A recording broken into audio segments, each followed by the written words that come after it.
Marcos capítulo 8, a partir do versículo 34, a palavra do Senhor nos diz assim: E chamando assim a multidão com os seus discípulos, disse-lhes: Se alguém quiser vir após mim, negue-se a si mesmo e tome a sua cruz e siga-me.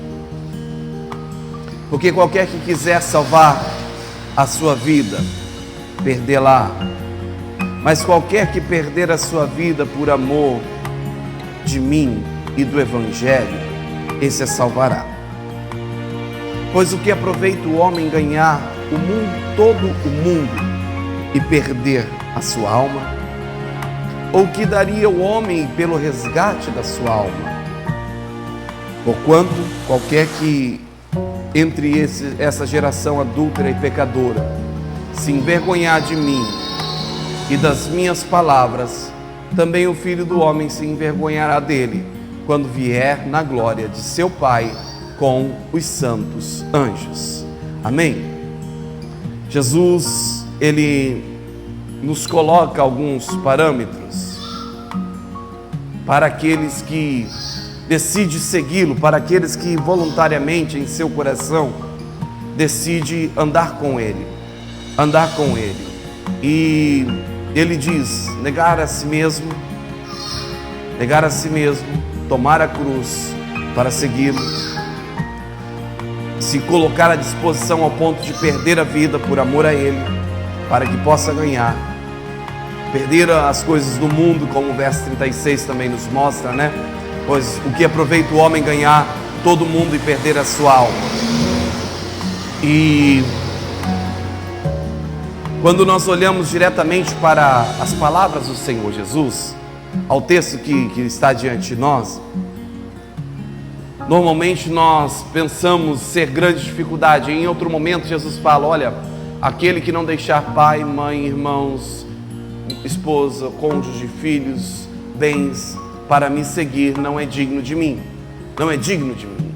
E parece ser algo duro, pesado, a exigência de Jesus que Ele faz para as nossas vidas, aquilo que Ele nos pede, aquilo que Ele nos coloca como um padrão de vida, um padrão de conduta, como uma regra para ser seguida.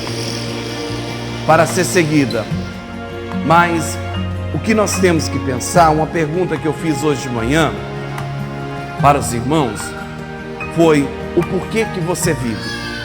Qual a razão da sua vida? Você já se perguntou por que você vive? Ou alguém já te questionou alguma vez? Você sabe responder o porquê você vive? Algumas pessoas normalmente vão ficar sem resposta. Falar: por que eu vivo? Ah, não sei, eu só vivo porque eu não sei. Outros vão falar: não, mas eu vivo para trabalhar. Aí você pergunta para ela: mas por que você trabalha?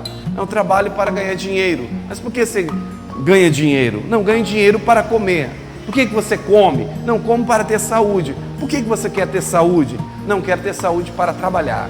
E a vida da pessoa se torna um ciclo vicioso, né? O início é o fim, ou seja, onde ele começa, ele retorna e termina ali, e começa novamente, e vive a vida daquela forma, andando em ciclos sem direção, sem propósito, sem razão, sem objetivo, sem saber para onde está indo, sem saber para a direção que está caminhando. E nós, como cristãos, a pessoa que anda com Cristo, que serve com Cristo, ela não pode ser dessa forma, porque a vida cristã, ela não é uma vida onde ela começa e termina no mesmo ponto. Não, muito pelo contrário. Onde você começou, de acordo com o tempo da sua caminhada de fé, de acordo com a forma que você anda com Deus, vamos colocar assim, se você anda de uma maneira acelerada diante de Deus, buscando a Deus, servindo a Deus fielmente, você vai estar muito distante de onde você começou e não vai estar retornando para o mesmo ponto de origem. A vida cristã, ela não é uma vida para ser uma vida rotineira e monótona, de uma forma que todo dia você volta ao mesmo ponto. Você acorda de manhã, trabalha o dia inteiro, chega no final do dia, deita para dormir, no outro dia a mesma história, os mesmos acontecimentos, os mesmos fatos, a mesma dor, o mesmo sofrimento, a mesma angústia. Não, isso não é vida cristã. Isso não é vida cristã. O que Cristo tem para nós é algo novo todos os dias. todos os dias. Só que para que nós possamos viver esse algo novo, Cristo estabelece os seus parâmetros para que possamos andar com Ele. Primeira coisa que Jesus fala aqui, ele começa dizendo para a multidão, né? Marcos fala, o evangelista Marcos diz assim: e chamando a si a multidão, Marcos 8:34, e chamando a si a multidão com os seus discípulos. Ou seja, ele não falou isso para os seus discípulos, ele falou para a multidão. Isso se abrange a nós, isso também serve para nós. Ele diz: se alguém quiser vir após mim. Ou seja, ninguém é obrigado. Ninguém é obrigado a seguir a Cristo, ninguém é obrigado a andar com Cristo, ninguém é obrigado a ter Jesus como Senhor e Salvador da vida. Isso é uma opção. Ele se entregou para todos, a graça dele foi colocada sobre a vida de todos, mas ele não obriga ninguém, ele não força ninguém a vir tomar essa decisão. O Espírito Santo de Deus, ele trabalha nos nossos corações de uma maneira que ele nos convence a compreendermos que a caminhada com Deus, que a vida no Evangelho, que a palavra de Deus é o melhor caminho para as nossas vidas. Mas a decisão de andarmos esse caminho, de seguirmos esse caminho, é nossa. Somos nós que decidimos andar ou não. E nós podemos simplesmente tomar a decisão de aceitar a Jesus e parar em um determinado ponto da caminhada de fé. Decidimos não continuar essa caminhada. Isso é uma escolha, dia após dia. Andar com Cristo é uma escolha que nós fazemos voluntariamente. De maneira alguma Deus vai vir sobre a sua vida e vai forçar você. Não, Deus não faz isso.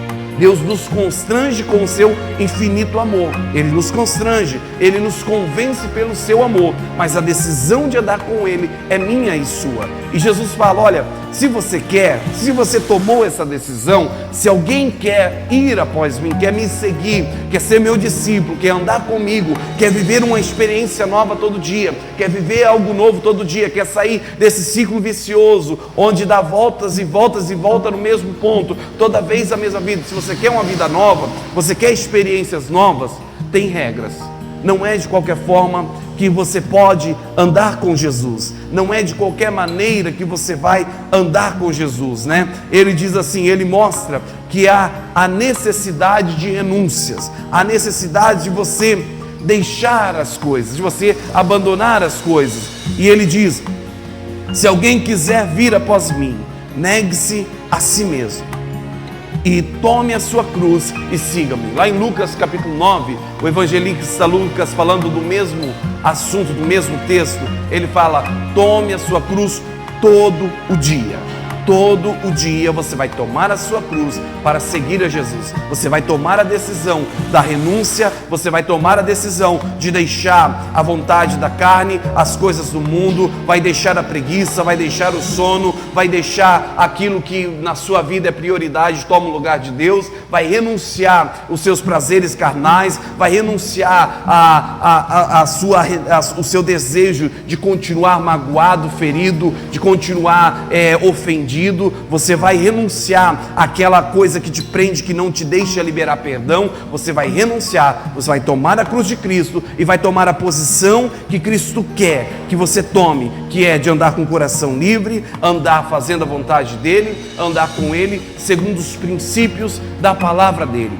Só que quando nós nos deparamos com alguns desafios que dessa renúncia que nos é colocado, existem coisas que são fáceis de nós dizermos não. Tem coisas que a gente já está querendo deixar mesmo, e Cristo fala: olha, é bom você deixar essa vida. Você já queria deixar mesmo? Então, Cristo está pedindo, é mais um motivo para eu deixar. Mas existem coisas, sabe aquele pecado íntimo que você tem um carinho especial por ele? Você sabe que Deus desaprova. Quando você está ali na prática daquele erro, você sabe que Deus não se agrada, que Deus rejeita aquilo. Mas você tem, sabe, um carinho especial por aquele pecado.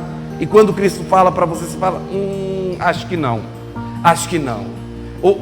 Hoje não, Jesus. Quem sabe amanhã ou depois. Olha, deixa eu amadurecer um pouquinho para conseguir me firmar, para me fortalecer. E você nunca abandona. E essas coisas, elas são mais dolorosas para nós deixarmos. Existem tomadas de decisão que não são fáceis, algumas renúncias que nós temos que ter na vida, algumas tomadas de decisões que nós temos que decidir ali, ou fazer aquilo, ou servir a Cristo, elas são mais pesadas, são mais difíceis para a gente.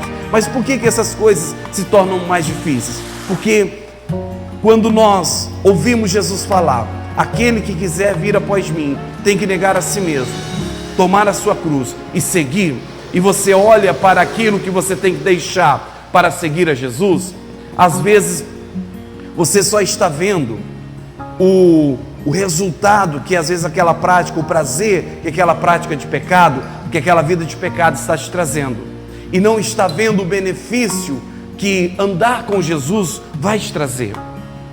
Porque muitas coisas que nós vivemos de erro e de pecado, aquele momento é muito bom, é muito prazeroso, é muito satisfatório, mas passou aquele momento, a condenação, a culpa, a acusação, o peso é tão grande que nós não sabemos onde enfiar a cara, de vergonha, sabe? Fala, meu Deus, eu caí de novo, eu falhei de novo.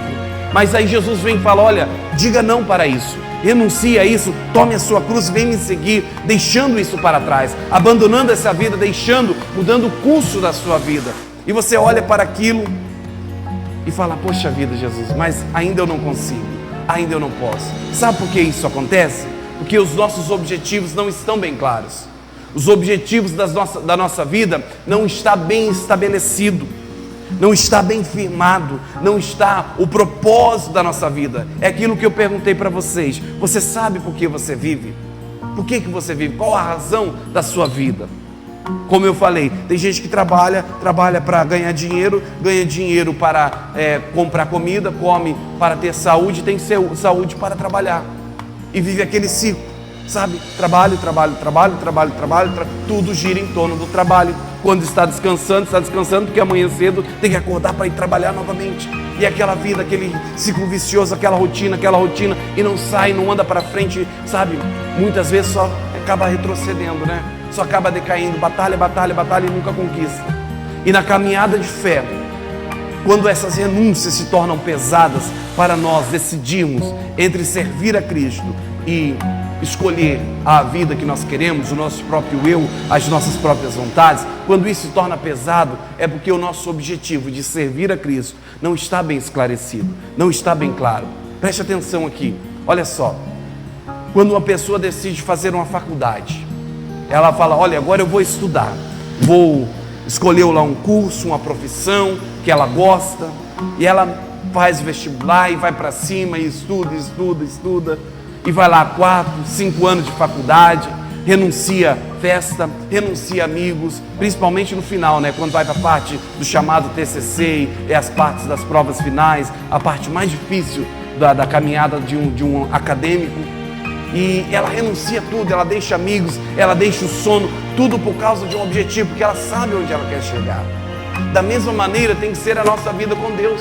Da mesma forma tem que ser a nossa caminhada com o Senhor Jesus. Da mesma forma tem que ser a nossa decisão em falar, Jesus, eu quero te seguir e eu vou te seguir. E quando ele fala, olha, você precisa tomar a sua cruz, você precisa negar a sua vontade a si mesmo para me seguir. Você fala, sim Senhor, eu já renunciei, eu já estou seguindo. E o que mais for preciso renunciar, eu irei deixar para te seguir, para te servir. Dessa maneira tem que estar o nosso coração, dessa forma nós temos que estar. Mas por que essas coisas tomam as nossas vidas? Você já parou para entender que tudo que você tem não é seu? Ah, pastor, mas eu tenho casa, carro, tenho família, fui eu que conquistei, fui eu que construí. Mas e a hora que você morrer, você vai levar tudo isso? Não vai, não é seu. Deus te deu, emprestou para você viver aqui na terra. Até esse corpo que você tem, por mais que você goste dele, não é seu, não é seu. Deus te emprestou para você viver aqui na terra por um determinado tempo e com um propósito. A sua casa, Deus te deu para você ter um conforto, para você ter um teto sobre a sua cabeça, para você ter um lugar para repousar, mas não é sua, foi Deus quem te deu com um propósito. O seu trabalho foi uma porta que Deus abriu para que você pudesse construir algo, para que você pudesse fazer algo na sua vida, mas foi Deus quem te deu, não é seu, é emprestado. O seu dinheiro, a sua prosperidade, foi Deus quem te deu, não é seu, é emprestado, é para você trabalhar, fazer algo, é para você viver bem, mas também é para você ajudar o próximo, fazer algo para o reino de Deus, em prol dos necessitados também. Não é só seu, não é seu, pertence a Deus. Você é mordomo de tudo aquilo que Deus te deu. Sua esposa, seus filhos, não são seus, pertencem a Deus. Porque a hora que o Senhor chamar, não adianta você falar, Deus é meu, me dá aqui. Não adianta, o Senhor vai levar, porque é dele, é dele. Não adianta você brigar na hora da morte falando, não, Senhor, isso é meu, me pertence. Os faraós antigos, eles construíam as pirâmides lá para colocar os seus corpos e acumulavam grandes riquezas, ouro e tesouros e muitas coisas, porque eles entendiam que quando eles morressem, eles levariam toda aquela riqueza para o paraíso, para onde eles estavam indo. Então eles construíam aquelas pirâmides grandes, mumificavam seus corpos, colocavam lá dentro, e todos os seus tesouros estavam lá, estava lá dentro, guardado lá dentro, e está lá até hoje, E os faraós, onde estão? Cadê os faraós que recolheram essas riquezas, que guardaram esses bens, esses tesouros? De que valeu toda essa riqueza? De que valeu tudo isso? E o ponto que nos prende, que nos impede de termos uma visão clara, um objetivo claro com relação à caminhada de fé, com relação a andar com Deus, é a falta de conhecimento, no sentido de não compreendermos que o que nós temos é passageiro e momentâneo, não é nosso, não pertence a nós. E aí nós acabamos nos apegando. Você fala, poxa vida, mas eu suei tanto, eu batalhei tanto para conquistar esse dinheiro, eu vou ter que ajudar aquela pessoa que não fez nada, eu vou ter que fazer algo por alguém. Nossa, foi tão suado para eu ganhar esse dinheirinho aqui, e eu ainda, não vou não, é meu. E aí você retém. Provérbios fala que aquele que retém mais do que deve, empobrece. E aquele que dá deliberadamente, aquele que dá com o coração aberto, ele enriquece, ele prospera, porque ele entende que aquilo que ele recebeu veio da parte de Deus e não veio só para ele desfrutar, veio para que ele possa ajudar o próximo. E quando ele começa a ajudar, Deus começa a enviar mais e mais e mais para que ele possa ajudar mais e mais e mais. Vocês estão me entendendo? E quando nós compreendemos essas verdades, os nossos objetivos de andar com Deus, de estar com Deus, da nossa caminhada de fé, do nosso caminho diante de Deus, da nossa renúncia, das nossas necessidades de renunciarmos às coisas, de renunciarmos aos nossos desejos, não se torna pesado, não se torna difícil. Quando Cristo pede, fala, olha, você está muito cheio de si, muito cheio da sua razão, do seu querer, é bom você diminuir um pouquinho e buscar mais a minha vontade, priorizar mais a minha vontade, priorizar mais o meu reino e a minha justiça. E aí, para você, quando você entende que tudo aquilo que você tem não é seu, mas sim de Deus, você não tem problema em renunciar, porque você está buscando o dono de todas as coisas. A Bíblia nos fala de um jovem que foi até Jesus, querer seguir a Jesus. E a Bíblia fala que esse jovem, ele era muito rico, possuía muitos bens, muitas riquezas. E ele começou falando sobre a observância dos mandamentos. Jesus ficou contente com a postura dele diante da lei, com a observância dos mandamentos, com o zelo que ele tinha em andar correto na vida. Mas Jesus falou para ele, olha, você quer me seguir mesmo? Então faz o seguinte, pega os seus bens, a sua riqueza, vai, vende tudo. Aí quando você vender, você pega o dinheiro e distribui entre os pobres, dá para os pobres. Aquele jovem baixou a cabeça e saiu triste, porque ele tinha muita riqueza, e não quis nem ouvir mais a Jesus. Foi embora, entristecido, falou, não tem como eu seguir a Jesus dessa maneira. Já pensou? Poxa vida, eu trabalhei tanto tempo, a herança dos meus pais que está sobre mim, quanto tempo meu pai e minha mãe perdeu dias e dias ali, trabalhando para construir essa riqueza, e agora eu vou dar para os pobres. A pessoa é pobre porque é preguiçosa, não trabalha, não faz nada. Talvez tenha pensado isso, né? Estou cogitando algo aqui, né? E ele não fez isso, não obedeceu a Jesus. Quem teve prejuízo? Foi o próprio jovem. porque ele não entendeu que Deus, a Jesus, a quem ele iria seguir, é o dono da riqueza. É o dono da riqueza. E que poderia construir, dar muito mais riqueza para ele aqui na terra do que ele tinha, e ainda poderia dar para ele algo na eternidade. Então, quando você tem o seu coração voltado para Jesus, você entende que a sua caminhada de fé com Cristo está te levando para algo maior, está te levando para um caminho melhor, está te levando para a verdadeira salvação que está em Cristo Jesus. Essas renúncias não são difíceis, não é complicado de você dizer não, não é complicado de você dizer não. A fé, ela não vale tanta renúncia se a pessoa não estiver preparada para viver por ela. Quando você não consegue, quando você olha para algumas coisas que Deus pede para que nós renunciemos, sabe, é dia de culto, mas também tem uma festa, tem algo acontecendo, tem um convite para nós irmos. Fala, poxa vida, ou eu vou passear ou eu vou no culto. O que eu faço? Eu sirvo a Deus ou o que eu faço? Sabe, a fé, ela não vale tanta renúncia se a pessoa não estiver preparada para viver por ela. E a vida de salvação, ela é vivida por meio da fé. E é por meio da fé que nós renunciamos. É por meio da fé que nós dizemos não para as coisas. É por meio da fé que nós deixamos o nosso tempo de descanso para estar na presença de Deus. É por meio da fé que nós abrimos mãos de certas coisas, de razões, de lazeres, de distrações da vida para servir a Jesus. É por meio da fé. É por meio da fé. É por meio da certeza de que é melhor estar com Cristo, de que é melhor andar com Cristo, de que é melhor obedecer à vontade do Senhor, de que é melhor andar com Ele, atender ao chamado, ao propósito, à vontade dEle, à vontade dEle. Você olha para Abraão, o que Deus fez com Abraão?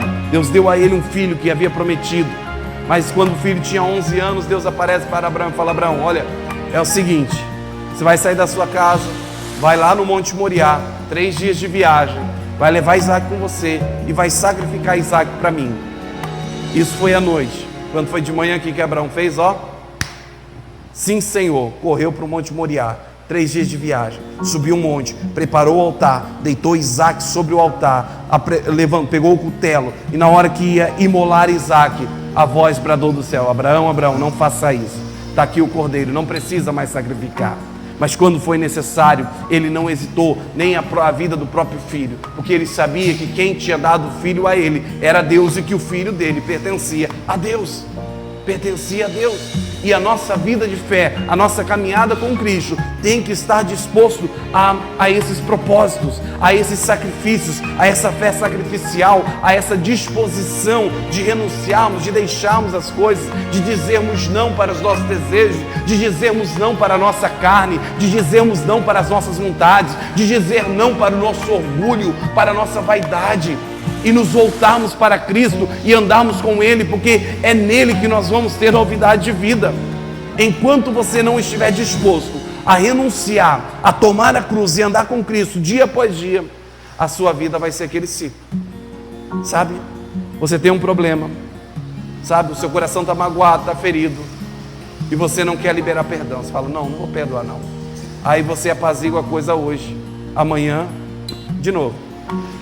Aí você apazigua novamente, depois de novo, porque você não resolveu a situação. Já ouviu a história de jogar a sujeira para debaixo do tapete? É a mesma coisa.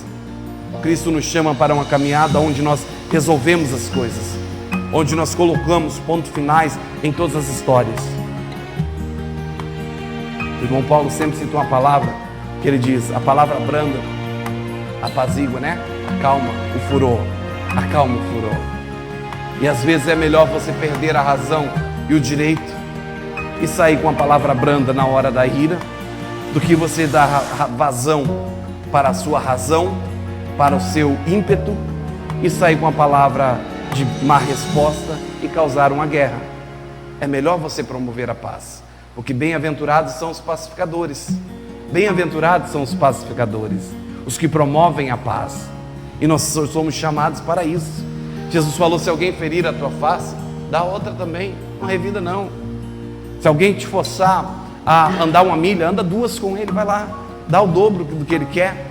Se ele te forçar a tirar a sua capa, dá a túnica também. Fala, olha aqui, filho, eu acho que você está precisando de algo a mais. Não é só a capa não, leva a túnica também. Vai com Deus, que Deus te abençoe. Que Deus te abençoe. É renúncia, é tomar a cruz, é negar a si mesmo, é não deixar a sua vontade falar mais alto, é não deixar a sua razão falar mais alto. Mas é você promover a paz, é você ser servo de Jesus Cristo e glorificar a Jesus Cristo na sua vida, aonde você estiver. Aonde você estiver. Quantos problemas conjugais não surgem por causa da razão? Mas eu tenho razão. E às vezes é melhor você deixar a sua razão de lado. Deixa o que está bravo gritar, espernear, sabe, bater o pé. Apazigua, sabe, promova a paz. Coloca diante de Deus, deixa Deus agir, deixa Deus mudar, perdoa, deixa Deus fazer, deixa Deus transformar. Ore, clame por Deus. Fala, Senhor, eu não casei para isso. Família, vida conjugal, não foi isso que o Senhor construiu lá no princípio da criação. Eu acredito que Adão e Eva não viviam dessa forma, Deus. Não foi para isso que o Senhor casou Adão e Eva, construiu Eva para Adão. Vocês estão me entendendo? Coloca diante de Deus e deixa Deus transformar, deixa Deus mudar, deixa Deus fazer a obra. Mas seja promotor da paz, seja alguém que promove a paz. Se você tentar conversar com alguém que está à beira da morte, se você chegar diante de alguém que está ali nos seus últimos suspiros de vida e tentar conversar com ele sobre diversão ou sobre dinheiro, você acha que ele vai querer conversar? Falta pouco tempo para a sua vida se esvair. Ele não está interessado em diversão nem em dinheiro, porque aquilo não vale mais nada, não tem mais valor algum.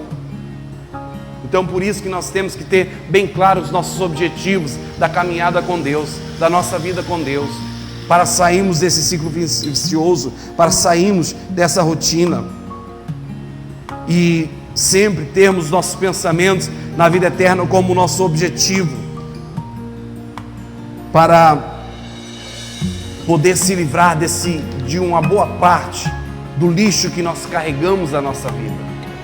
Se nós mantemos sempre os nossos pensamentos voltados para a eternidade, boa parte do lixo que nós carregamos na nossa vida vai ser abandonado, vai ser deixado para trás, e o seu fardo vai se tornar mais leve. Sabe por que o seu fardo é pesado? Porque você carrega muita coisa que não deveria carregar. Tudo que você tem que carregar é a cruz de Cristo. Jesus falou, vinde a mim todos vós que estáis cansados e sobrecarregados, que eu vos aliviarei. Tomai sobre vós o meu jugo, pois o meu fardo é leve e o meu jugo é suave. O fardo de Cristo não é pesado. E você vive algo novo todos os dias, porque você consegue andar mais, você consegue ir além, você consegue fazer mais coisas com Cristo, com Cristo. Mas para isso você precisa estar plenamente convicto das coisas de Deus. Paulo, escrevendo aos Colossenses, ele fala da saudação de Epáfras. Paulo fala o seguinte, Colossenses 4,12, Paulo diz assim, sauda-vos Epáfras, que é dos vossos, servos de Cristo, combatendo sempre por vós em orações, para que vos conserveis firmes e plenamente convictos em toda a vontade de Deus. Epáfras era um dos que auxiliava Paulo, um servo de Jesus Cristo. A oração pela igreja de Colosso era que a igreja estivesse plenamente convictos em toda a vontade de Deus. E para que o nosso objetivo esteja bem claro, nós temos que estar convictos da vontade de Deus, do propósito de Deus, daquilo que Deus tem para nós.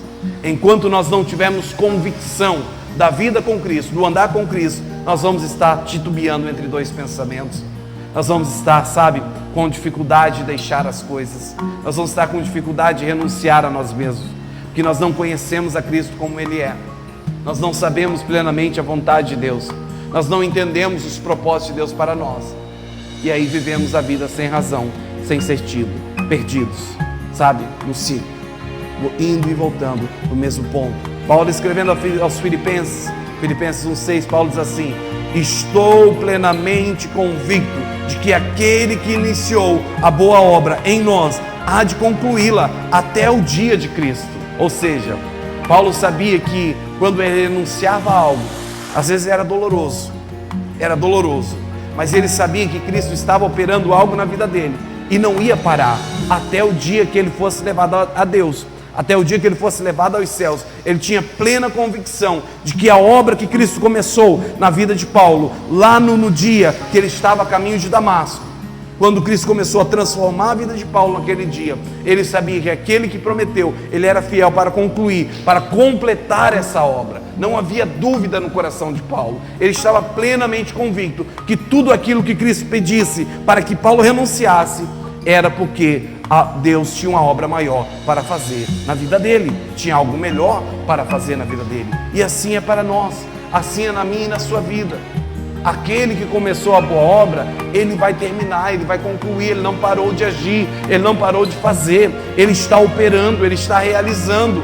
Só que você precisa estar convicto para que quando ele diga, olha, renuncie, deixa, você esteja pronto a deixar, a renunciar, a dizer não, a negar a si mesmo, tomar a sua cruz e continuar a seguir a Cristo. Não deixar de seguir a Cristo, não parar de seguir a Cristo, continuar caminhando com Cristo, porque Ele é fiel para completar a sua obra. Que nós, na nossa vida cristã, nós somos como uma criança quando é gerada no ventre da mãe. Os 9 meses de gestação, tudo que uma criança sabe dentro do ventre da mãe, tudo que ela conhece é o calor do ventre e a escuridão que está lá. Não sabe mais nada. Ela não consegue nem imaginar a beleza do poder da vida da infância, do poder jogar bola. Ela não sabe da diversão que é isso. Ela não consegue imaginar, porque tudo que ela sabe é do calor do ventre e da escuridão que é lá. Ela não consegue ver a beleza em um pôr do sol, porque ela não sabe nem o que é sol. O ventre é escuro e ela está lá dentro, ela não conhece isso.